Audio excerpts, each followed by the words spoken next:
공인중개사의 장점에 대해서는 언론과 학원 등의 많은 곳에서 언급을 해 다들 알고 있는 사항입니다. 하지만 너무 과장되거나 일부 성공 사례에만 집중합니다. 현재는 부동산 경기 악화에 따른 폐업 증가와 자격증 응시생 감소를 앞다퉈 거론하고 있습니다. 그런데 부동산 경기 상황과 관계없이 공인중개사의 존속을 어렵게 만드는 여러 가지 문제점들이 존재합니다. 그중 대표적으로 10가지는 이런 내용입니다. 첫 번째는 공인중개사에 대한 이미지입니다. 전세 사기로 인해 최근에 나빠진 것처럼 말하는 사람들이 많지만 사실은 과거 수십 년 전부터 이미지는 좋지 않았습니다. 중개사의 사기, 허위매물, 자격증 대여 등의 비전문적인 형태로 인해 사기꾼, 떡방, 브로커, 떴다방 등의 안 좋은 용어로 불리우는 경우도 있었습니다. 자격증 시험 응시자가 많아지면 이 직업의 인기가 높다라고 표현하지만 사실 그 인기와 이 인기는 다른 측면입니다. 그 인기는 오로지 고소득에 대한 인기일 뿐입니다. 그리고 중개 플랫폼, C2C 플랫폼의 확대와 AI 시대의 도래 등의 이유로 공인중개사라는 직업이 빨리 소멸될 것이라는 보도 또한 많이 나옵니다.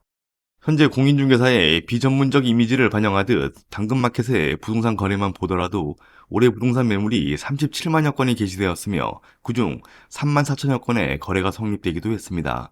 물론 이곳에도 사기 피해는 존재합니다. 두 번째는 시장이 포화 상태라는 것입니다. 현재 공인중개사 자격증 취득자는 55만 명이 넘고 실제 등록되어 일하는 개업 공인중개사는 11만 명이 넘습니다. 공인중개사 1인당 수익이 날 수 있는 최소 세대수는 약 400여 세대로 보고 있지만 40세대도 안 되는 곳들이 태반입니다. 그 많다는 편의점보다 부동산이 더 많습니다. 그만큼 엄청나게 많은 공인중개사가 서로 경쟁하고 있다는 것입니다. 세 번째는 창업과 운영 비용입니다. 타업종에 비해 상대적으로 창업 비용이 적게 듭니다.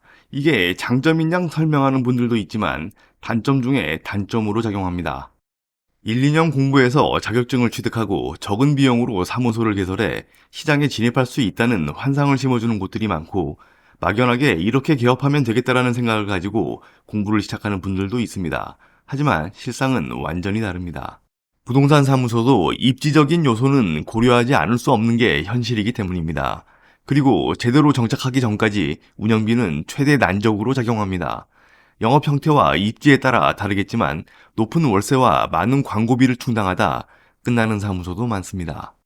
개업하고 1, 2년 정착하는 과정에서 충분한 자본이 없다면 버티지 못하고 다음에 신규로 배출되는 공인중개사에게 사무소를 넘기고 빠져나가야 하는 기존 부동산 대표 변경의 악순환이 계속될 수밖에 없습니다. 네 번째는 진상 손님이 너무나 많다는 것입니다. 부동산은 아무 때나 방문해 그 어떤 것을 물어보고 요구해도 반드시 친절하게 응대해줘야 한다고 생각하는 사람들이 많고 일부 임대인 임차인의 갑질은 상상을 초월합니다. 그리고 손님인 척하는 타부동산 종사자와 손님인 것처럼 정보만 캐어가는 경매 물건을 알아보려 하는 사람들과 경매학원 수강생들, 그리고 최근엔 임장 크루까지 등장해 스트레스를 줍니다. 꼭 이런 사람들은 먼저 온 손님에게 설명을 하고 있거나 계약을 하고 있어도 불쑥 들어와 자기 거 먼저 해달라고 합니다. 그리고 방문 약속을 잡아놓고 연락 없이 안 오는 사람들도 꽤 많습니다. 이런 경우 집주인, 세입자, 그리고 공동중개였다면 주변 부동산에 이르기까지 신뢰도 하락에 피해를 줍니다. 여러 형태의 진상 손님들이 존재하고 나열하자면 끝이 없지만 그중에 단연탑은 뒷박을 치는 손님이며 그 다음은 손님인 척하고 매물 뺏어가는 일부 종사자들입니다. 매번 새로운 사람을 만나게 되고 여러 부류의 사람을 상대하다 보니 초기에는 제대로 대처하지 못해 사람 스트레스로 인한 심리적 고통을 받기도 하며 신체적 증상 등으로 나타나는 사람들도 있습니다. 다섯 번째는 중개보수입니다. 중개보수에 대한 오해와 편견, 그리고 안 좋은 이미지는 부동산 거래를 하는 모든 사람들이 다 가지고 있다고 봐야 합니다. 하는 일도 없이 소개만 해주고 많은 돈을 받는다라는 생각이 팽배합니다. 지금 자격증을 공부하는 사람들, 그리고 막 자격증을 취득한 사람들도 쉽게 많은 돈을 번다라고 생각하는 분들이 있을 거라고 봅니다. 아주 쉽고 편하게 매물을 확보하고 어려운 과정 없이 계약으로 이어지는 중개사들도 있지만 그 반대의 경우가 대부분이라고 보면 됩니다. 매물 확보와 권리 분석, 광고, 그리고 계약까지 이루어지는 과정이 얼마나 까다롭고 힘든 일인지는 해보지 않은 사람은 알 수가 없습니다. 더욱이 후발주자인 경우에는 그 어려움은 더욱 배가 됩니다. 그리고 계약이 이루어져도 동네마다 다르긴 하겠지만 중개보수를 반밖에 안 주는 임대인, 요구사항이 관철되지 않았다며 조금만 주는 임차인, 더 높게 팔지 못했다며 깎는 매도인 등 중개보수는 항상 깎으려고만 합니다. 여섯 번째는 매물 확보입니다. 기존 하던 곳을 인수하거나 부동산이 아니었던 곳에 새롭게 개업하는 등의 나중에 들어가는 공인중개사는 초기 매물 확보에 어려움을 겪게 됩니다. 그건 당연한 일입니다. 기존의 부동산들이 모든 매물을 확보하고 있는 상태에서 새로운 부동산이 생긴다 한들 새로운 곳으로의 매물 이동은 절대 일어날 수 없습니다. 기존 부동산을 인수해서도 상황은 마찬가지입니다. 인수한 부동산이 정해온 자리라고 해도 매물 확보에 뒤처져 영업이 안 되어 나온 사무소를 내가 인수했을 확률이 높기 때문입니다. 이런 경우 매물 확보를 위한 명함 작업 등은 절대 금지인 곳이 많으며 오로지 기존 부동산의 공동중개로 진행하라는 말을 듣게 됩니다. 하지만 공동중개도 분의 회원이라고 무조건 다 되는 것도 아닙니다. 시간과 노력이 뒤따릅니다. 그리고 공동중개에 따른 일반적인 룰을 지키지 않는 비매너 중개사들도 존재해 갈등도 많은 편입니다. 일곱 번째는 월급이 아니므로 수익은 내가 만들어야 합니다. 계약을 많이 해 돈을 많이 번다면 이런 스트레스는 발생할 수가 없지만 그게 아니라면 엄청난 스트레스를 받습니다.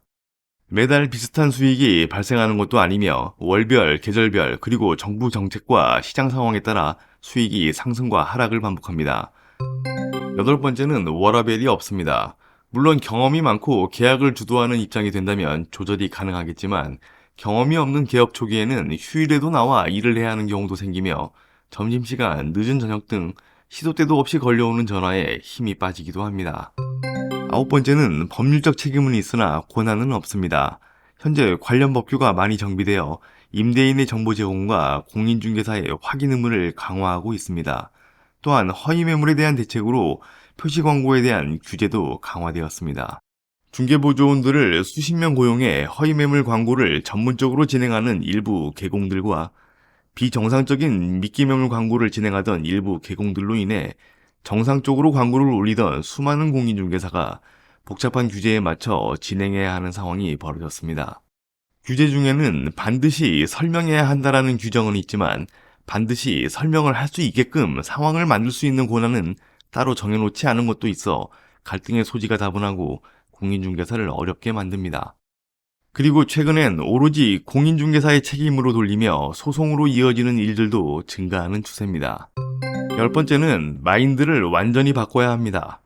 난 이거 하기 전에 연봉이 얼마였고 팀원이 몇 명이었던 대기업 부장이었는데 라는 생각과 나는 어떤 학교를 나왔고 어떤 사업체의 대표였는데 라는 과거는 이 업계에 진출하자마자 깊은 곳에 담아두어야 합니다. 철저하게 부동산 중개에 맞는 영업적인 마인드와 서비스직의 자세로 바꿔야 합니다. 하지만 수십 년간 몸에 배어있는 의식을 하루아침에 바꾼다는 건 정말 어려운 일입니다. 그리고 부동산 사무소를 방문하다 보면 말과 행동, 복장 등에서 비전문가처럼 보이는 중개사들을 많이 보게 됩니다. 물론 중개사는 마음에 안 들어도 매물이 마음에 들어 계약으로 이어지는 경우가 더 많아 신경 안 쓰는 일부 중개사들도 있습니다. 어떤 게 정답이라고 단정 지을 수는 없지만 고객과 중개사의 입장을 바꿔서 생각해보면 답은 나올 듯합니다. 이 10가지 외에도 수많은 방해 요소가 많습니다. 그리고 결정적으로 너무 정직한 사람은 이 업계에서 돈을 많이 벌 수 없는 구조이기도 합니다. 현재 공인중개사 상황은 상위 10%와 나머지 90%의 갭이 하늘과 땅 차이라고 보시면 됩니다. 이 대표적인 방해 요소 10가지를 모두 극복할 수 있다면 공인중개사로 성공하실 수 있을 듯합니다.